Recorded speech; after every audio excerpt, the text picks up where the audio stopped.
Rohan's Car Patcher. Anyone that likes cars knows that Facebook Marketplace is one of the most dangerous places for us. I'm so bad for going through Marketplace and looking at all these cars that I cannot afford and don't need.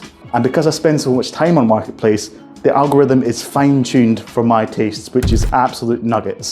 There's probably a nugget a day that I would want to buy, and usually I can just about brush it off and get over the fact that I can't buy it. But sometimes something comes along where I just cannot get it out of my head. And that happened to me last week. Something popped up on Facebook that I just had to have. I brushed it off initially, but I left it a day and it was digging a hole in my head, and I just thought to myself, if I don't buy this, or at least try to buy it, I'm gonna be kicking myself. It's a French car that I've wanted for a very, very long time. It is iconic, it is retro, it is uber cool. There's probably a few cars you think of when you think 80s French, the 2CV, maybe an old Citroen of some sort, but no, we have got ourselves a lion, we have got a Peugeot. And in my opinion, it's one of the best Peugeots from that golden age. And if you haven't guessed already, it is of course the iconic Peugeot 205.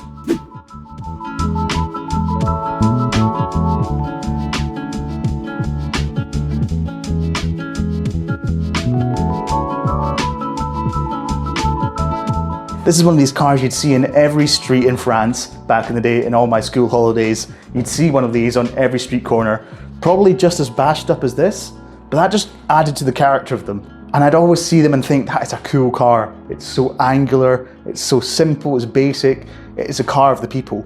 What makes the 205 even more iconic is the GTI model that came out, which basically was the grandfather of all hot hatches you see today. Now my budget is basically zero, so we can't afford a 10 grand GTI to work on. Instead, I've got this wonderful £400 GLD spec. That means it's got 5 doors here. It's also got a 1.8 XUD7 diesel engine. And anyone that knows diesels knows that these are famously one of the best diesel engines out there. They're incredibly simple, super reliable, and they're apparently quite good on fuel. So I'm very excited to try one of these out with that engine. It's worth noting that this is a non-turbo diesel, so it's going to be pretty slow. Apparently the turbo ones were actually pretty nippy. So maybe down the line, my friend Rab, who's the diesel whisperer, might suggest putting in a diesel turbo engine into this, but we'll see how it goes. The plan right now is to get it on the road, because right now it's not looking too fresh. So I bought this from a lovely lady whose husband passed away about 10 years ago, and this was his car. So when he passed away, it got put in the garage and essentially forgotten about. So it's been sat in the garage for about 10 years or so. I've not even washed it yet. It's as it came. And I want to honor her husband by getting this back on the road and giving it some love, because I think this old girl still has some life left in her. But let's take a little look around the car, shall we? So as you can probably see, it's not in the best of condition right now. The owner of the car that I bought it from, who was a lovely lady, told me that the previous owner was an elderly lady, and that in her parking space there was 2 bollards each side of the car, and she essentially used these bollards as parking sensors. So there's a huge dent and huge scrapes all along the side, and it's the exact same on the other side. So it's just like hugely scratched on each side of the car. We've also got this lovely job here, but these scratches and that can be changed and replaced. It's not a big deal. It's not going to affect the roadworthiness of the car. Maybe this will because it's sharp, so I'll probably change the wing. Dented doors, whatever. It's a French car, it's meant to be dented. The more important thing is it's actually really clean underneath. There's not any rot on the sills or anything. The underbody looks pretty good. It was dry stored, so it's all been taken care of. And apparently the husband was really good at taking care of this car before he passed away, sadly. So underneath this pretty tatty exterior, I think the bones of this car are really good. You can't really see it, but there's also dents across this side as well, so that's good. At least it's symmetrical. But this right here is the main attraction. The non-turbo XUD7 engine, 1.8 litre diesel, got a nice wee pump here. It's all so simple. It doesn't look simple, but there's really not that much to this engine. Even though it's sat for 10 years, it actually starts and runs. But I'm not going to start it because I checked the history, and the last time this cam belt was changed was 2005. So that's a 20-year-old cam belt, and they're meant to be changed every few years apparently. So I'm probably not going to run it too much, because the last thing I want to do is snap the cam belt and then I'm in a whole world of trouble. We've got a lovely rusty brake booster. There was absolutely no coolant because there's a pipe down here that is completely rotten through. I'll slap a photo of that because it is the most rusty thing I've ever seen on a car ever, and I work on MX-5s, so you know it's bad. We've also got this, which is slightly concerning. When I first looked at this engine bay, I put my hand here to lean on it, and of course that immediately went through. And then you can actually see, oh okay, you can actually see it's filler and mesh, so yeah, that was always going to need changed, but I mean it's actually clean behind it and everything, so I'm not too concerned about that. You can get parts for these for so cheap. I've already got some pads and discs for the front, and they were about 30 quid, so it's a super cheap car, and that's what this car is all about. It's cheap motoring, no frills, just a car that works and keeps working. If we look in the back, Annie was kind enough to give me a seat, an antique seat, and I'm going to use that to just sit here and contemplate this car and the life choices I've made to get to this point where this is in my garage. Whether that contemplation is going to be positive or negative, we'll probably find out as we start to work on this car. As it stands though, I am feeling positive. I'm sure that'll last. If we look at the interior, apart from this tear in the driver's seat, it's pretty much immaculate. It's looking really good. It's kind of like a contrast from the exterior, which is quite fun. Also, this is fun. That's good. Right.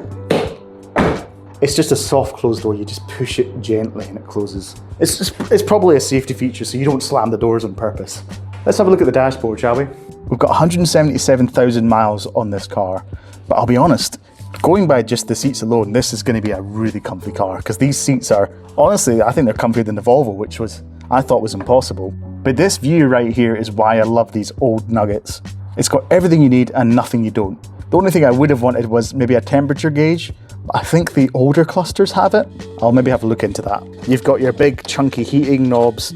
You've got your ashtray. You've got 3 big chunky buttons. And you've got a Clarion tape deck. And that's pretty much it. You've got no power steering, no power windows. There's no electronic wing mirrors. You have to adjust these manually. I do love mechanical manual things because it means that I can kind of wrap my head around it. I don't really get electronic things. I think it's kind of a mystery still. But mechanical things like this roller doesn't work, I could probably fix that. Whereas if it was a broken motor, I would probably end up with a mental breakdown. From your seat in the front, it feels like quite a big car, to be honest. But then you look behind you and the car kind of just ends right at the back of your head. So probably because you've got big windows and lots of visibility, loads of glass, it feels bigger than it actually is. And again, I love that about these old cars. It's probably not great in a crash, but you know, that's what the new brakes are for. So I wanted to buy this because I wanted to change things up for the channel. We've got the Suzuki Alto, but the parts are still coming from China, I think, at the moment. So I've got to wait for that, and I want to do some variety of projects on this channel.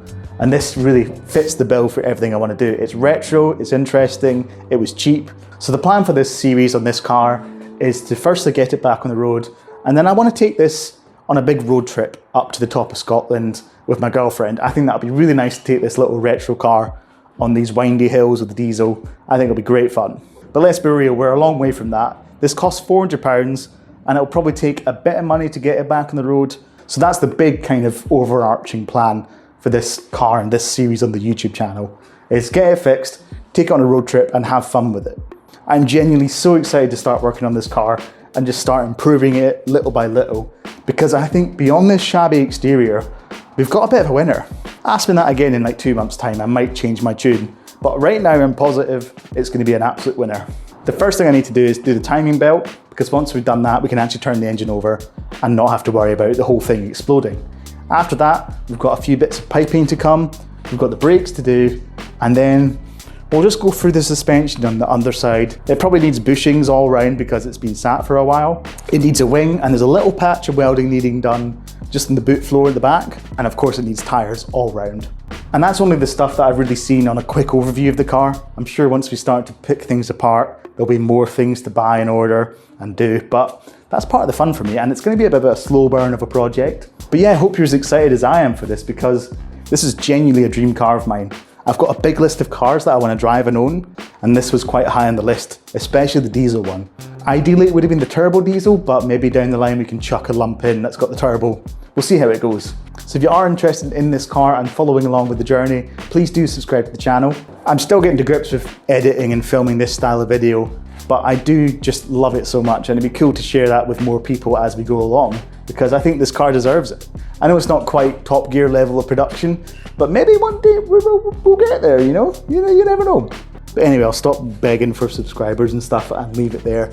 I'll see you in the next video. Take care. See you later. Bye.